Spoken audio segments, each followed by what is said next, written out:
Hello दोस्तों, कैसे हो आप सब।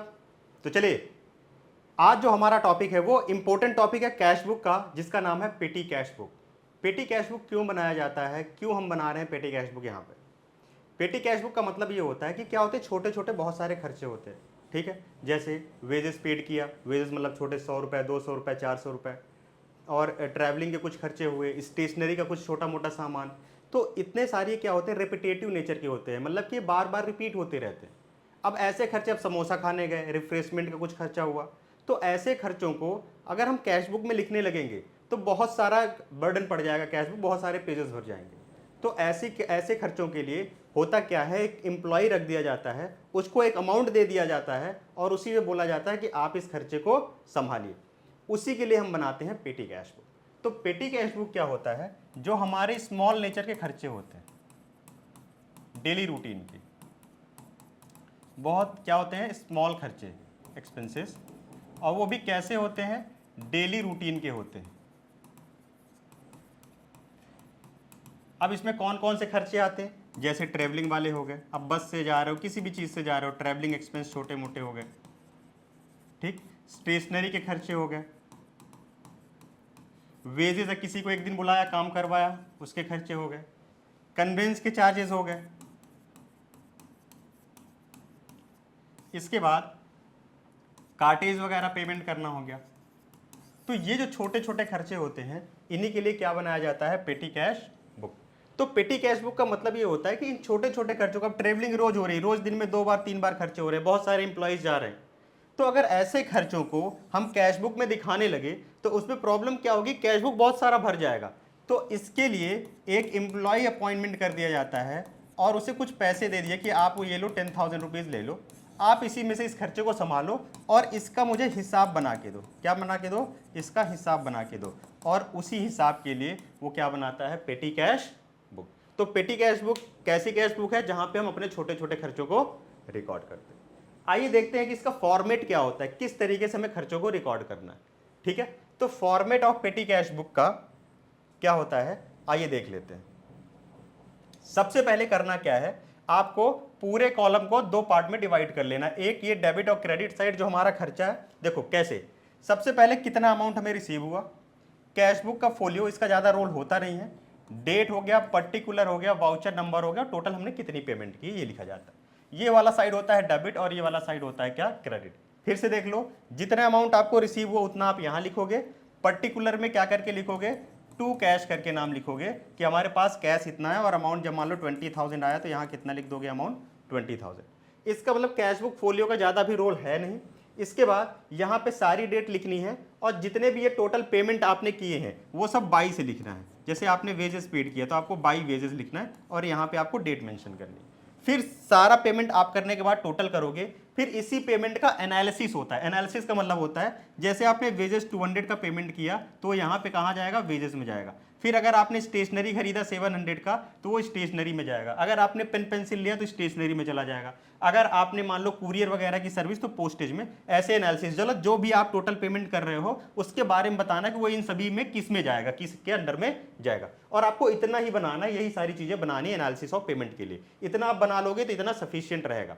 तो पहला क्या है एनालिसिस ऑफ पेमेंट में, पोस्टेज, फिर वेजेस, पोस्टेज कुरियर वगैरह का खर्चा, वेजेस अगर दिया, कन्वेंस मतलब ट्रैवलिंग वगैरह के, कार्टेज होते हैं छोटे छोटे खर्चे लाने जाने के, स्टेशनरी का खर्चा, और जो कहीं नहीं आएगा वो किस में आ जाएगा, मिसलेनियस एक्सपेंसेस में आ जाएंगे। तो ये हमारा रहा टोटल पेटी कैश बुक का फॉर्मेट। अब हमें देखना है कि पेटी कैश बुक बनाया कैसे जाएगा, कैसे इसमें क्वेश्चन आते हैं और हम क्वेश्चन को करेंगे कैसे सॉल्व। ठीक है, तो आइए एक क्वेश्चन के थ्रू पेटी कैश बुक बनाते हैं कि पेटी कैश बुक बनाते कैसे। ये हमारे पेटी कैश बुक, प्रिपेयर अ पेटी cash book of the impress system. Impress system क्या होता है, जो अमाउंट दिया जाता है, जैसे हमें रिसीव हुआ 10,000 कैशियर से, इसी सिस्टम को क्या बोलते हैं, इम्प्रेस। क्या बोलते हैं इसको, इम्प्रेस सिस्टम। ठीक है, अब इसके बाद ये टोटल जो है ये पेमेंट साइड है, टोटल पेमेंट है जितनी भी, ये अमाउंट रिसीव हुआ पहले आपको देगा और ये टोटल हमारी क्या है, पेमेंट साइड है। हमें टोटल पेमेंट लिखना है, कैसे लिखना है, हम क्रेडिट साइड में ही पेमेंट साइड को रिकॉर्ड करते हैं। पैसा जा रहा है, पेमेंट का मतलब क्या हुआ, पैसा जा रहा है, तो हम क्रेडिट में रिकॉर्ड करेंगे, बाकी इसको डेबिट साइड में रिकॉर्ड करेंगे। आओ यहाँ पे देख लेते हैं, ये डेबिट साइड है, ये अमाउंट रिसीव हो यहाँ रिकॉर्ड किया, बस पर्टिकुलर में एक ही जगह लिखना है टू कैश, बाकी सब बाई से लिखना और टोटल पेमेंट में करके दिखाना है। इसके बाद एनालिसिस करने की जो आपने पेमेंट किया वो किस वाले हेड में जाएगा, उस हेड में रख देना। ठीक है, तो आइए क्वेश्चन के थ्रू देखते हैं कि हमें टोटल अमाउंट कितना रिसीव हुआ, 10,000। तो आइए इसका फॉर्मेट बनाते हैं पेटी कैश बुक का और इसको सॉल्व करते हैं।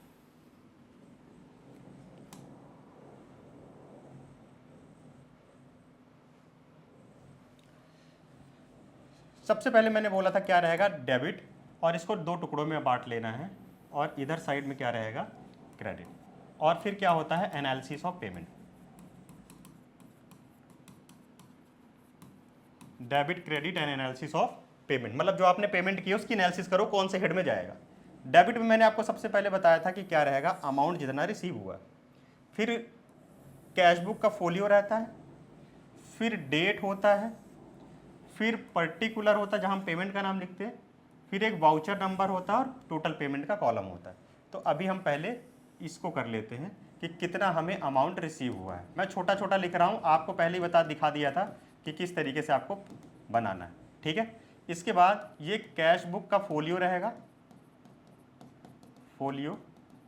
इसके बाद यहाँ पे डेट रहेगा, जो मेन है वो मैं बड़े उसमें लिख दे रहा हूँ, ये बाकी इसमें क्या रहेगा, पर्टिकुलर्स रहेगा, फिर रहेगा वाउचर नंबर, और फिर रहेगा यहाँ पे टोटल पेमेंट।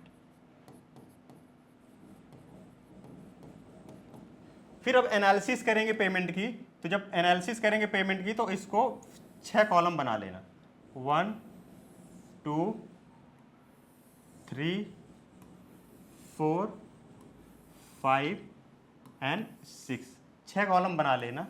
और इसमें सारे वही नाम लिखना है जो नाम पहले मैंने आपको फॉर्मेट में बताए थे। सबसे पहले postage, courier, wages, conveyance, cartage, stationery and miscellaneous expenses, यही सारे नाम आपको लिखना है। पहला क्या है, पोस्टेज एंड स्टेशनरी,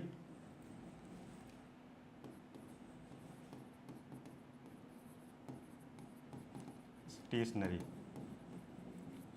फिर दूसरा जो खर्चा है वो क्या है, वेजेस, फिर तीसरा कन्वेंस, फिर क्या है वेजेस, और फिर क्या है कन्वेंस। चौथा खर्चा जो हमारा है वो है कार्टेज, फिर उसके बाद क्या है स्टेशनरी।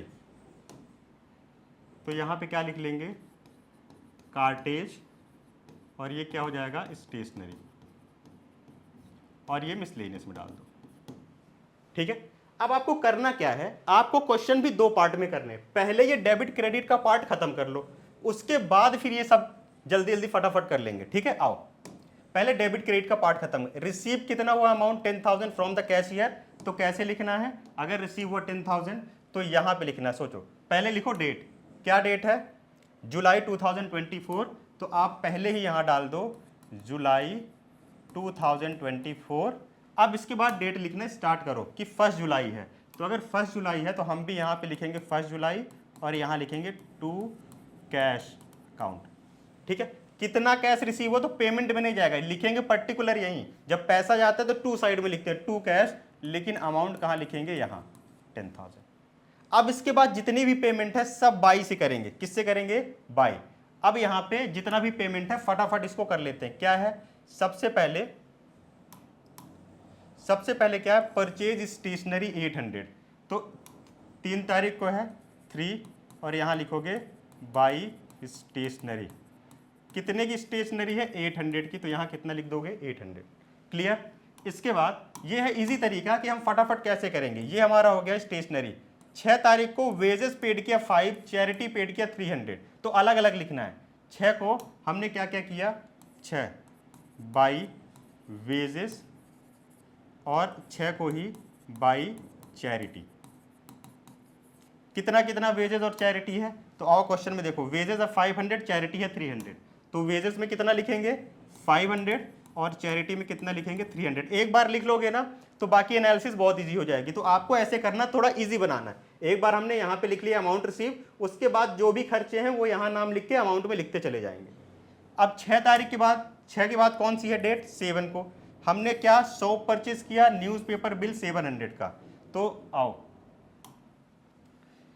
एक सेकेंड डेट देख लेते हैं। 7 को बाई सोप और बाई न्यूज़पेपर बिल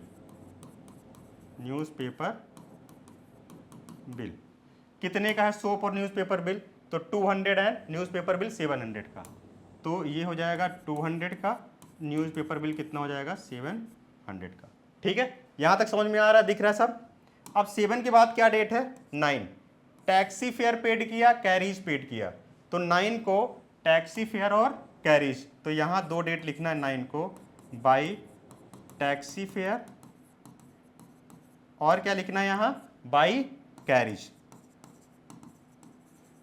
ठीक है, तो टैक्सी फेयर और कैरीज है कितने कितने के, वो भी अमाउंट देख लेते हैं। तो टैक्सी फेयर 800 का, कैरीज 200 का, तो टैक्सी फेयर 800 का और कैरीज कितने का 200 का। ठीक है, आओ नेक्स्ट में चलते हैं। 12 को पोस्टल एक्सपेंसेस 600, तो आओ 12 को हम यहाँ पे क्या लिखेंगे बाई पोस्टल एक्सपेंसेस और कितना दिया है 600। आओ एक बार मैच करा लेते हैं अमाउंट, पोस्टल एक्सपेंसेस 600। ठीक, 14 को जाएंगे तो ऑटो फेयर है और कुरियर सर्विस है। ठीक है, तो 14 को जब यहाँ जाएंगे तो ऑटो फेयर है और बाई कुरियर सर्विस है। ठीक है, कितने कितने का ऑटो फेयर और कुरियर सर्विस है? तो देखो ऑटो फेयर 380 का, कुरियर सर्विस 70 का, तो 380 एंड 70, तो यहाँ पे लिख देते हैं 380 का ये है, 70 का ये है। ठीक है, थोड़ा सा हमें देखना पड़ेगा पेटी कैश बुक के लिए, थोड़ा स्पेस निकालना पड़ेगा यहाँ पे। ठीक है, बाद में हम इसी चीज को ऊपर नीचे करके एक बार सॉल्व कर लेंगे कि किस तरीके से हमें और पेटी कैश बुक में जगह चाहिए होती है। ठीक है, पूरा सब कुछ लिखना पड़ता है।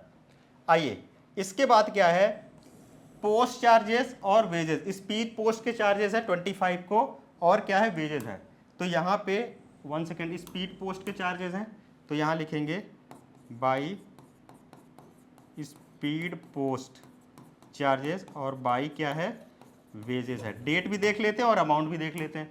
डेट क्या दिया हुआ है स्पीड पोस्ट का 25, 400, 600, तो डेट है 25 और अमाउंट कितना 400 एंड 600। अभी और भी स्पेस चाहिए हमें, है ना, तो आइए देख लेते हैं क्या दिया है। पेड कार्टेज 450 26 को, तो 26 को बाई कार्टेज दिया हुआ है और कितना कार्टेज दिया हुआ है 450 का, तो हम यहाँ पे कार्टेज कितना कर लेंगे 450 का। इसके बाद रिफ्रेशमेंट एक्सपेंस 800 और फोटो स्टेटिंग चार्ज, फोटो स्टेट के चार्ज है कितना 400, तो 27 को दो खर्चे हैं हमारे पास। 27 को हमारे पास कितने खर्चे हैं, दो खर्चे। कौन कौन से खर्चे हैं 27 को, तो आइए इसको थोड़ा और बड़ा कर लेते हैं क्योंकि इतने में हमारे खर्चे भी आ नहीं पाएंगे। ठीक है, तो इसको और बड़ा कर लेते हैं। 27 को दो खर्चे हैं, देख लेते हैं 27 कौन कौन से दो खर्चे हैं। एक तो रिफ्रेशमेंट है, एक तो बाई रिफ्रेशमेंट और photo state charge by photo copy लिख लो। ठीक है, कितने का अमाउंट है, अमाउंट हमारा आ गया 800 एंड 400 का, तो अमाउंट यहाँ कितना लिखेंगे 800 और 400। ठीक, पेन पेंसिल 750 की खरीदी गई 28 को, तो सुनिए पेन पेंसिल 28 को, तो बाई पेन पेंसिल कितने की खरीदी गई पेन पेंसिल 750 की, तो यहाँ पे कितना लिखेंगे 750। इसके बाद आओ क्लियर, 29 को वेजेस दिया है, तो यहाँ पे 29 लिखो और लिखो बाई वेजेस। कितना है 29 को बाई वेजेस 300, तो यहाँ पे कितना लिख देंगे 300।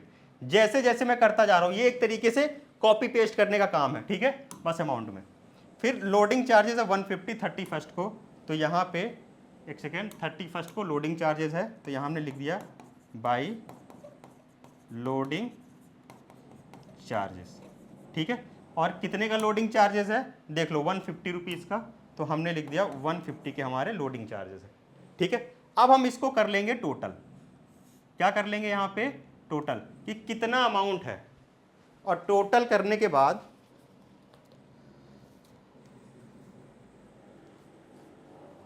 यहां पे हम टोटल अमाउंट कर लेंगे कि कितना टोटल अमाउंट है जो हमने दिया। एक बार हमने दिखा दिया, एक बार फिर आपको दिखा देते थोड़ा छोटा करके कि एक बार ये सारी चीजें हमने नोट कर ली है।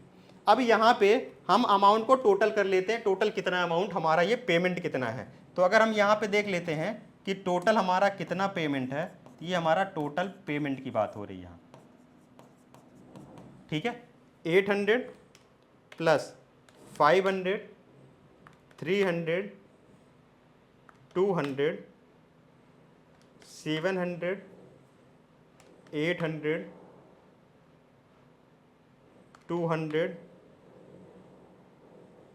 600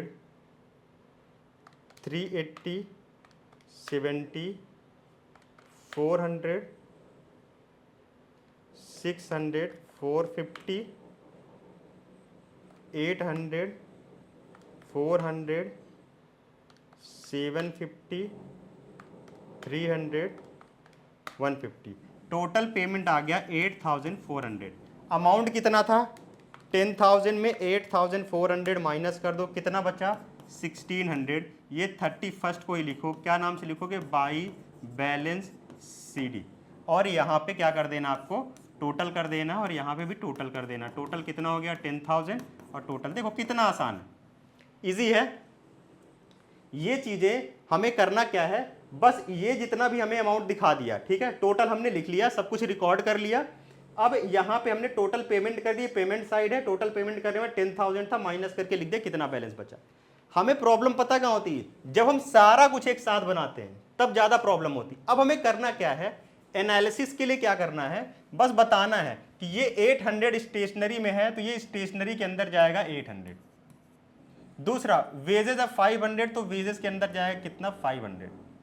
फिर इसके बाद चैरिटी है 300 की, तो चैरिटी हमारा किसी में नहीं जाता, तो 300 चला जाएगा किसमें, मिसलेनियस में। बाई सोप 200, तो सोप देखो इसमें कोई काम नहीं है, तो बाई सोप 200 इसमें चला जाएगा। फिर न्यूज़पेपर बिल 700, तो ये भी मिसलेनियस में, क्योंकि न्यूज़पेपर बिल भी ना पोस्टेज से रिलेटेड है, ना वेजेस से, ना कन्वेंस से, किसी से नहीं, तो मिसलेनियस में चला गया। फिर उसके बाद देखो, अगर हमने इस न्यूज़पेपर बिल हो गया, टैक्सी फेयर, फेयर किस में आया, कन्वेंस से मतलब है, तो टैक्सी फेयर 800 किस में चला जाएगा, कन्वेंस में चला जाएगा। बाई कैरीज, कैरीज मतलब कि हमने किराया भाड़ा दिया हुआ है, तो ये भी किस में चला जाएगा, एक तरीके से कार्टेज वाले में, तो कैरीज किस में चला जाएगा 200 कार्टेज में। पोस्टल एक्सपेंसेस 600 है, तो पोस्टेज में चला जाएगा स्टेशनरी में। ऑटो फेयर 380 है, तो कन्वेंस में चला जाएगा ये 380, ठीक है। ऐसे करना में क्या करना 380। कुरियर सर्विस, तो कुरियर किससे, पोस्टेज स्टेशनरी से रिलेटेड होता है, तो 70 यहाँ भेज दो। हमें इसका स्पीड पोस्ट 400, तो इससे रिलेटेड है, यहाँ भेज दो। बाई वेजेस 600, तो किससे रिलेटेड है, वेजेस से रिलेटेड है, तो 600 यहाँ भेज दो। मतलब अब इसी को क्या कर लेना है, बता देना है कौन कौन से हेड में जाएगा। कार्टेज 450 है, तो कार्टेज वाले में डाल दो कितना, ये कार्टेज में कितना चला जाएगा 450। उसके बाद रिफ्रेशमेंट 800। अब रिफ्रेशमेंट इसमें किसी में नहीं आता, ना कन्वेंस में ना वेजेस में, तो मिसलेनियस में डाल दो 800 का रिफ्रेशमेंट, ठीक है। मतलब आप देख के डालना है कि ये पोस्टेज से रिलेटेड है, पोस्टल सर्विस से, वेजेस से रिलेटेड, कन्वेंस मतलब ट्रैवलिंग वगैरह से रिलेटेड है, कार्टेज मतलब जो हम किराया वगैरह थोड़ा बहुत देते हैं भाड़ा, वो। अब फोटोकॉपी, तो 400 का फोटोकॉपी स्टेशनरी से रिलेटेड है, तो 400 की फोटोकॉपी स्टेशनरी से डाल देते हैं। पेन पेंसिल स्टेशनरी से रिलेटेड है, तो 750 यहाँ डाल देते हैं। वेजेस 300 किससे रिलेटेड है, वेजेस तो वेजेस में ही जाएगा, तो 300 यहाँ। लोडिंग चार्जेस तो कार्टेज में चला जाएगा, लोडिंग चार्जेस कितना 150। बाद में आपको क्या करना है, इन सबको टोटल कर देना है बस। जैसे 64 कितना हो जाएगा, ये 1070, 639 और 95 1400, 83 1180, 21 350, ठीक है। फिर इसको ऐड कर लो, 800 प्लस 450 प्लस 400 प्लस 750 कितना हो गया 2400। 8 7 15 2 17 और 3 ये कितना हो जाएगा 2। बस इस तरीके से हो गया आपका पेटी कैश बुक तैयार। मतलब ये तरीका है, पहले आप ये डेबिट क्रेडिट वाला पूरा हिसाब बना लो, कितने की पेमेंट हुई, कितना पैसा मिला था, कितना बच गया। उसके बाद इसको क्या कर दो, अलग अलग लिख दो और पूरा इसमें करके दिखा दो। बस यही सिस्टम है पेटी कैश बुक का, और पेटी कैश बुक ऐसे ही बनाई जाती है, इसमें ज़्यादा कुछ हमें करने की ज़रूरत नहीं। एक क्वेश्चन दिया है मैंने यहाँ पे, देखिए ये क्वेश्चन दिया मैंने, ये क्वेश्चन आपको अटेम्प्ट करना है, ये आपके लिए होमवर्क है, सिंपल है, बस इसमें एक दो क्वेश्चन और कर लीजिए, पेटी कैश बुक आसान। आपको करना क्या है, आपको देखना है कि इंप्रेस्ड अमाउंट कितना रिसीव हुआ है 10,000, तो टू कैश करके 10,000 लिखना है, बाकी ये सारे खर्चे एक बार में पूरा लिख देना है। फिर लास्ट में क्या निकाल लेना है, टू बैलेंस CD, क्या निकालना है आपको, to balance CD। To balance CD निकालने के बाद जो भी आपने पेमेंट में लिखा है, जैसे आपने यहाँ पे पेमेंट लिख दिया, फिर टोटल पेमेंट कर लो, जितना पेमेंट होता है उसमें भी करो, टू बैलेंस CD करके निकाल लो कितना पैसा मिला था मुझे, कितना ये टोटल पेमेंट हो गया, कितना बचा हुआ है। इसके बाद बाकी आप सेग्रीगेट कर दो कि किस तरीके से हमें अलग अलग करके दिखाना है कि कौन सा अमाउंट किस हेड में जाए। ये है सिंपल पेटी कैश बुक, और इसी तरीके से आपको सारी पेटी कैश बुक बनाना है। इसमें एक दो क्वेश्चन और कर लीजिए, आपका ये कॉन्सेप्ट क्लियर हो जाएगा। बाकी मिलते हैं बहुत ही जल्द नेक्स्ट वीडियोस में, हम इसकी क्वेश्चन सीरीज लेके आने वाले हैं बहुत ही जल्द, उस क्वेश्चन सीरीज में मिलते हैं आपके साथ। बने रहिए हमारे यूट्यूब चैनल पे। Thank you so much everyone.